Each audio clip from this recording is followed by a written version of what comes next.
Antes do slide aparecer, né? Eu quero agradecer por estar aqui hoje, primeiramente a Deus, eu dou honra e glória a Ele por ter dado a oportunidade de eu estar aqui hoje. Fico muito feliz. E também quero agradecer ao Alfredo pelo convite. É muito importante, né, que a igreja tenha esse movimento de apoiar os jovens. Então, a igreja é uma comunidade e a comunidade é feita por grupos. Então, quando esse grupo é representado, isso gera pertencimento. Então, eu fico muito feliz por esse movimento da igreja, de estar chamando os jovens. É muito legal e continue. Consegue? Vou colocar o... Tá bom. Esperar.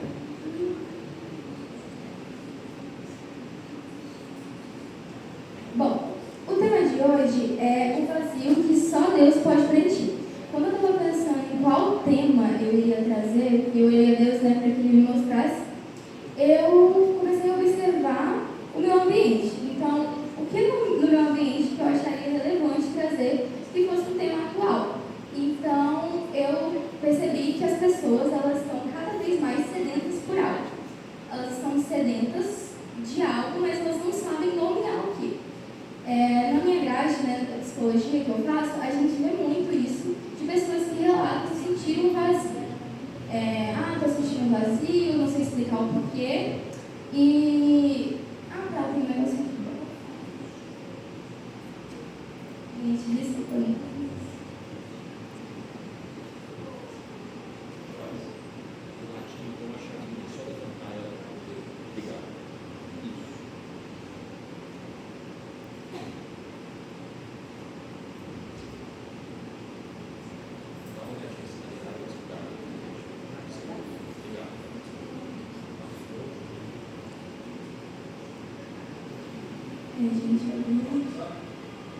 Pode.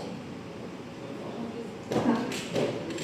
E aí, para iniciar, eu trouxe algumas explicações gerais, antes da gente se aprofundar na palavra de Deus, sobre o que é esse sentimento de vazio, né? Porque são muitas explicações, as pessoas falam várias coisas, e aí o sociólogo Bauman, ele fala sobre a modernidade líquida. Então, ele associa essa sensação à fragilidade das conexões humanas. Então, ele fala que esse sentimento de vazio, ele se dá por conta de relações rasas, falta de aprofundamento nas relações. A gente também tem vazio em meio à multidão. Então, pesquisas indicam que as pessoas se sentem vazias, mesmo estando rodeadas de amigos ou familiares. Eu acho que esse é um dos exemplos mais reais, assim, que a gente escuta, né? Que as pessoas afirmam e falam, eu estou no meio de quem eu gosto, estou fazendo o que eu gosto, mas isso, de certa forma, não está gerando um prazer que eu espero, não está me preenchendo da forma que eu espero. Então, eu escuto bastante isso de, eu estou fazendo o que eu gosto, as pessoas que estão ao meu redor me amam, mas eu não sei explicar, eu sinto um vazio. Dos outros conceitos que falam também é a busca por sentido. Então, o sentimento não é apenas tristeza, é a sensação de que algo essencial está faltando. Eu acho que esse é um dos conceitos mais legais que eu vi, que eu gostei, que é algo que está faltando. O que é esse algo, né? Que a gente sente saudade de algo que a gente não consegue nomear. E aí não é só o sentimento de tristeza, porque o sentimento de vazio ele é diferente de tristeza. Ele causa sim uma tristeza emocional, um sofrimento psíquico, mas ele é a sensação de que algo está faltando. No seu coração está faltando algo. Também tem a explicação de impacto tecnológico. Então, estudos apontam que o excesso de tecnologia, redes sociais e o consumo rápido de vídeos podem aumentar o tédio e a apatia, levando a um ciclo de desligamento interno. Aqui eles tentam explicar o porquê desse sentimento, mas dentro da psicologia tem uma abordagem que eu gosto muito, que é a análise do comportamento. Ela fala que todo comportamento, para ele ocorrer, ele precisa ter um antecedente. Então, nenhum comportamento ele ocorre do nada. Algo precisa acontecer antes para que esse comportamento ocorra.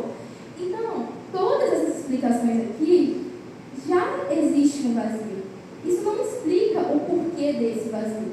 Isso só explica que as pessoas sentiram um vazio e, a partir desse vazio, elas tentam preencher ele de outra forma. Como impacto tecnológico, eles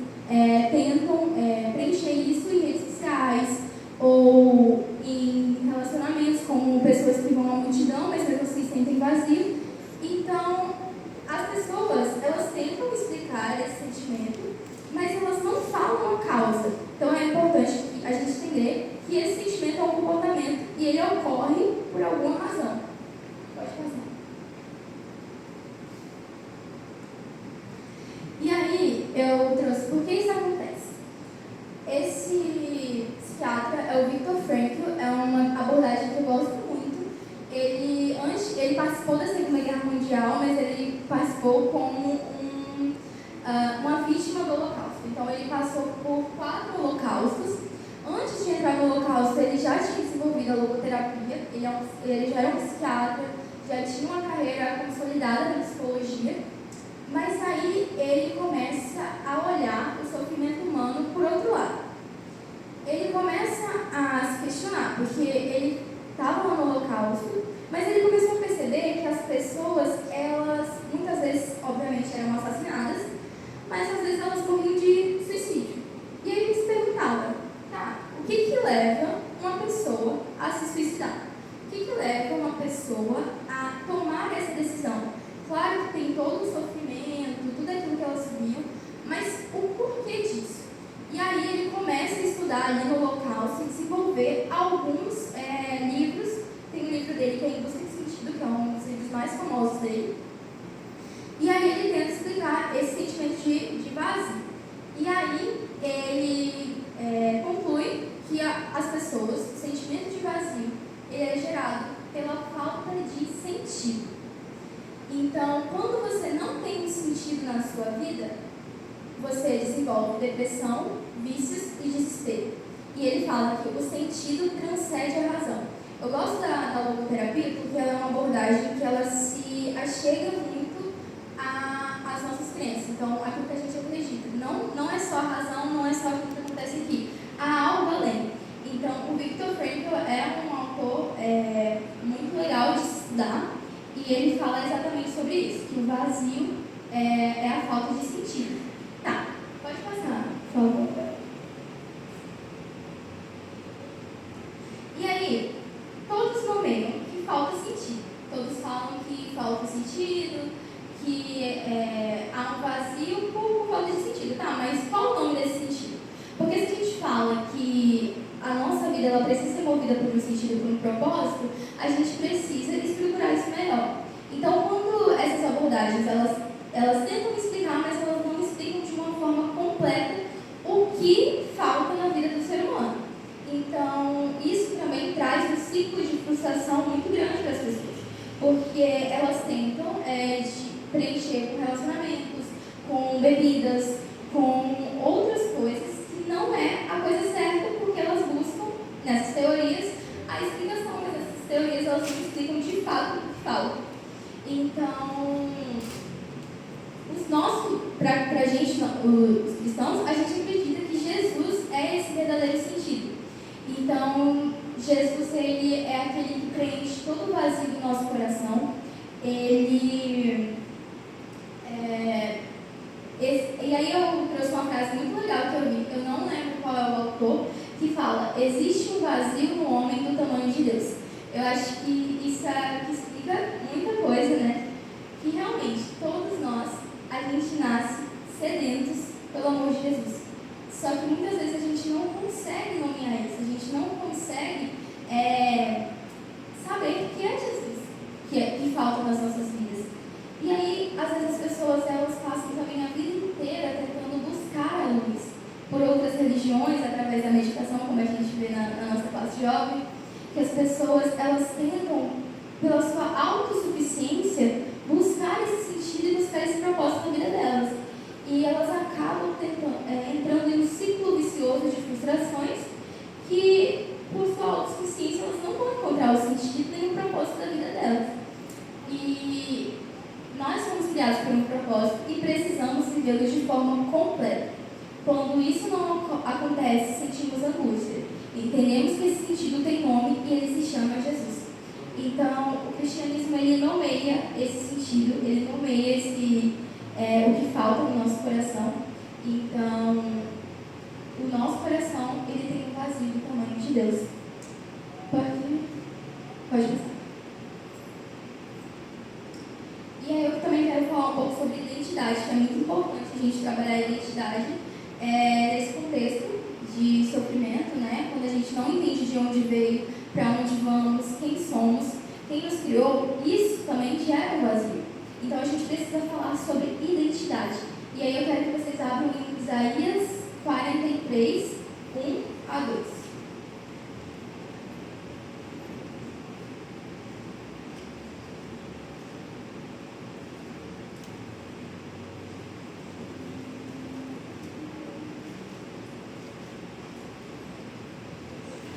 Todos já abriram?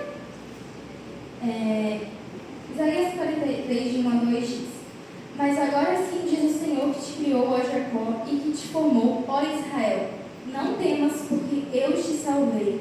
Chamei-te pelo teu nome, tu és meu. Então a gente tem duas coisas muito importantes aqui que fala nesse versículo, que é: chamei-te pelo teu nome, tu és meu. Então quando a gente encontra isso, a gente vê de onde a gente veio, nosso coração ele se enche de alegria e todo aquele vazio que a gente sente, ele vai sumir.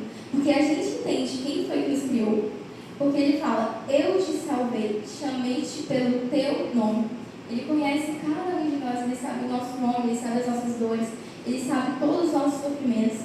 E eu acho muito linda a parte que fala: tu és meu.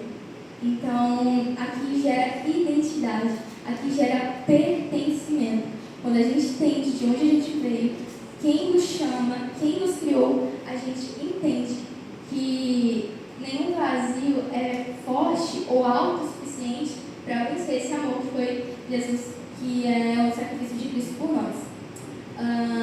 Também é importante a gente falar, quando a gente fala sobre vazio, a gente pensa muito nas pessoas que estão lá fora. A gente pensa nas pessoas que vivem aí sem conhecer o amor de Cristo. Mas nós que estamos dentro da igreja, a gente não está isento de sofrer desse sentimento. Porque quando a gente conhece a palavra de Deus, a gente tem aquele brilho do primeiro amor. E a gente precisa que esse brilho do primeiro amor, ele se mantenha todos os dias. Porque a escolha de estar com Jesus é todos os dias. Então, quando a gente entra no comodismo espiritual, de só vir para a igreja, ou eu não vou fazer isso hoje, estou muito cansado, ou tem quem faça, tem um ministério que faz, eu não vou. E aí você começa a tratar as coisas de Cristo com uma frieza espiritual e isso acaba gerando um vazio. Porque o inimigo, ele é sagaz, ele sabe os seus pontos fracos, ele sabe onde ele pode atuar. Então, é muito importante que a gente esteja atento aos sinais da nossa frieza espiritual, para que a gente possa fazer essa escolha de todos os dias estar com Jesus. E pode passar.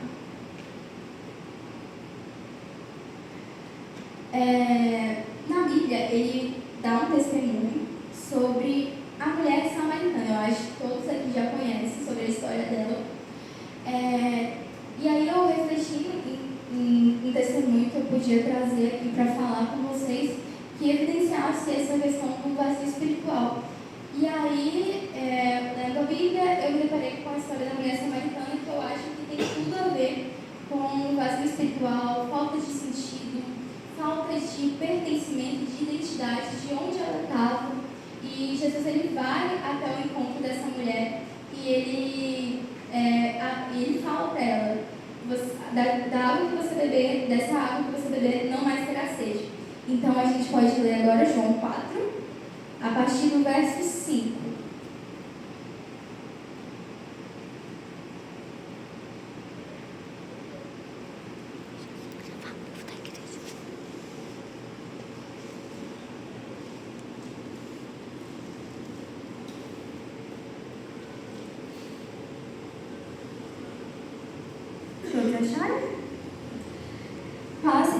Chegou, pois, a Sicar, cidade de Samaria, junto à propriedade que Jacó dera a seu filho José. Havia ali o poço de Jacó. Cansado da viagem, Jesus sentou-se junto ao poço. Era cerca da hora sexta. Então veio uma samaritana tirar água.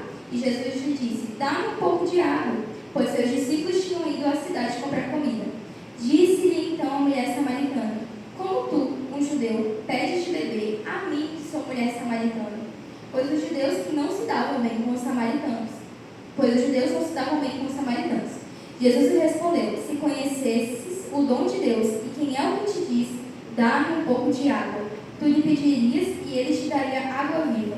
E a mulher lhe disse: Senhor, tu não tens com que tirar água e o poço é fundo. Onde, pois, tem essa água viva? Por acaso é maior que nosso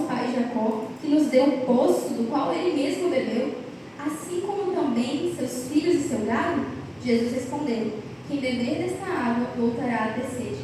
Mas quem beber da água que eu lhe der, nunca mais terá sede. Pelo contrário, a água que eu lhe der se tornará nele uma fonte de água a jorrar para a vida eterna. Verso 15, então a mulher lhe disse: Senhor, dá-me dessa água para que eu não tenha mais sede, nem tenha de vir aqui tirá-la. Então eu acho que isso faz uma analogia muito legal com o que a gente está refletindo aqui. Quantas vezes a gente tenta beber de outras fontes? Quantas vezes a gente tem um problema? Quantas vezes a gente passa por uma dificuldade? E ao invés de a gente procurar na fonte de água viva que é Jesus, a gente tenta, pelas nossas próprias forças, procurar outras fontes para beber. E assim como essa mulher, ela aqui trazendo para a analogia espiritual, né? O quanto que essa mulher devia estar em um sofrimento, né? Porque ela já era uma mulher que vinha de vários casamentos, era uma mulher que estava ali na hora sexta, não era uma hora comum de uma mulher estar no posto ali, mas Jesus, ele moveu tudo o que ele podia para encontrar essa mulher. Então, ele enxergou as dores dessa mulher. E provavelmente essa mulher, ela faltava um sentido na vida dela, faltava um propósito, ela tinha um vazio espiritual. E Jesus fala, e Jesus oferece a ela a água que nenhum outro relacionamento ofereceria para ela. Jesus oferece a água viva que nada neste mundo pode oferecer. Então, ele é a água viva que nos preenche. Então, se a gente sente um vazio espiritual, se a gente sente que algo não está mais fazendo sentido, que a gente possa buscar todos os dias essa água viva que é Jesus. Que a gente possa buscar todos os dias, porque dela a gente não vai ter mais sede. Foi uma promessa que ele fez para nós. E o que Jesus promete se cumpre. Então, essa mulher, ela encontra esse sentido. Ela tem um encontro com o Criador e ela sai dali anunciando a Cristo. Ela sai ali anunciando o que Jesus fez na vida dela. Então, ela é preenchida. Então, quando a gente tenta buscar isso em águas quaisquer, a gente não vai ser preenchido. Mas quando a gente busca na fonte que é Jesus, todo o vazio, ele é derrubado. E o vazio dela virou missão. E ela anuncia o que Jesus fez na vida dela. E Jesus, ele, assim como ela, ele dá um jeito de nos encontrar em qualquer lugar. Em qualquer situação difícil, em qualquer oportunidade, Jesus, ele dá um jeito de nos encontrar. Ele se importa, ele nos chama pelo nosso nome, ele fala que nós somos dele. E nosso dever, né, também, como cristãos, é ajudar essas pessoas que ainda não encontraram com Jesus. Porque a gente, ao encontrar esse amor, que a gente possa ser igual a mulher samaritana e possa sair aos quatro cantos falando que Jesus vive, que ele é a fonte de água viva e que ele morreu por nós e todo o vazio vai ser preenchido pelo seu amor. Então, nós como cristãos, é o nosso dever pregar o Evangelho, é o nosso dever ser uma pontinha de esperança na vida daquelas pessoas que precisam ouvir desse amor, daquelas pessoas que estão sofrendo. E tem uma passagem em João 6,68, que é quando Jesus pergunta aos discípulos: vocês ficarão comigo? Vocês permanecerão aqui? E Pedro, ele fala: Jesus, para onde eu irei? Só o Senhor tem as palavras de vida eterna. Para onde eu irei? Pedro, ele encontra sua identidade em Cristo. Ele sabe que em nenhum outro lugar ele vai ser preenchido da forma como Jesus preencheu. Se a nossa vida já é difícil, sem Cristo seria ainda mais difícil. Então, Jesus, ele é o que chama a gente pelo nome. Jesus, ele é a fonte de água viva. E Jesus, ele tem as palavras de vida eterna. Então, a reflexão que eu quis deixar hoje é que o vazio, ele pode vir, mas ele não é o fim. A gente entende que ele não é o fim, a gente entende que há algo maior, e ele tem nome, ele é Jesus. E hoje ele continua a gente chamando, hoje ele continua se preocupando com a gente, ainda chama pelo nosso nome, ele ainda fala: você é meu. E quando a gente entende isso, nada nesse mundo será capaz de derrubar o nosso amor, o seu amor por nós. E é isso que eu queria deixar hoje, que a gente possa cada dia mais buscar todos os dias a Cristo, para que o inimigo ele não tente, tirar isso, esse amor de nós, que a gente não perca o brilho do primeiro amor e que todos os dias a gente possa ser preenchido pelo seu amor. Acho que agora vai ter um louvor especial.